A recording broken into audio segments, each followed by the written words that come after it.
the PS for broadcasting, Mr. Stephen Isaboke, who is just about, we kidnapped him when he was going inside the meeting, but he has granted us this very nice interview. Talk to us about what this summit has been for you and what is the impact for the country from where you sit. Thank you. As the Kenyans are aware, and I think His Excellency the President has actually been very pronounced on this, the Africa Forward Summit is really about France and Africa coming together to actually initiate a partnership that's actually totally engaged on principles of mutual benefit, and particularly focusing on Africa's contribution to the globe. As you heard in the President's speech, he said that 1 out of 4 human beings on the globe will actually be Africans by 2050. And many of those will be actually African youth. And at this stage, Africa is contributing in terms of knowledge.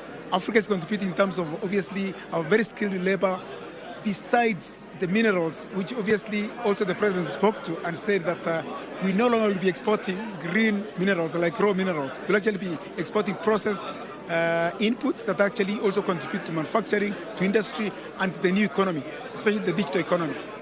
How does it make you feel when you see visitors coming to Kenya and telling you that we have very good digital infrastructure? Even as we grow as a continent, Kenya is a leader in this kind of rollouts. From your talk, I'm sure you are very proud. But how do you feel as you tell our viewers? Thank you very much. I think Kenya has actually been positioned as a Silicon Savannah. We have one of the most established digital infrastructure across the continent and actually globally. We've got one of the best internet experiences that you can get globally. And recently, with the focus of His Excellency the President and the current government on the digital superhighway and creative economy, there's a huge focus in terms of investing in digital and, in fact, transforming our entire economy into digital.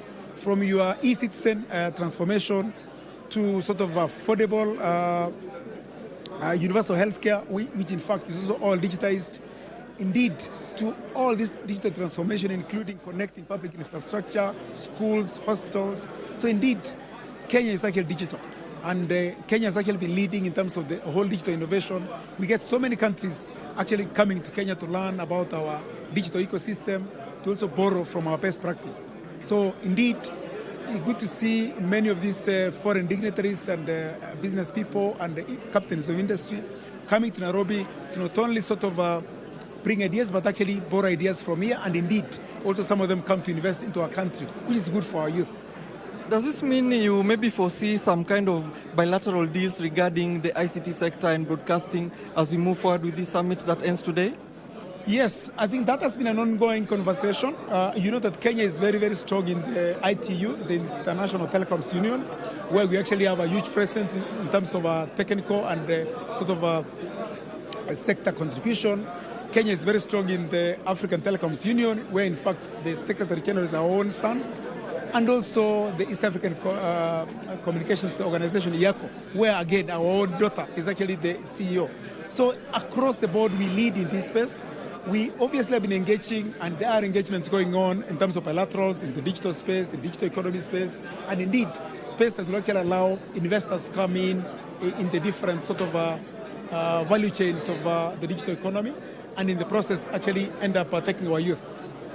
Thank you very much for your time. Thank you for talking to us and also just informing our viewers of the importance of the summit and also what we stand to gain, especially when it comes to broadcasting and digital connectivity. Thank you so much, Bwana PS. We have been speaking to the PS for broadcasting, that is Stephen Isaboke, who granted us an interview impromptu as he was walking through the lobby here at the Africa Forward Summit at the Kenyatta International Convention Center. We do continue following up on what is happening here.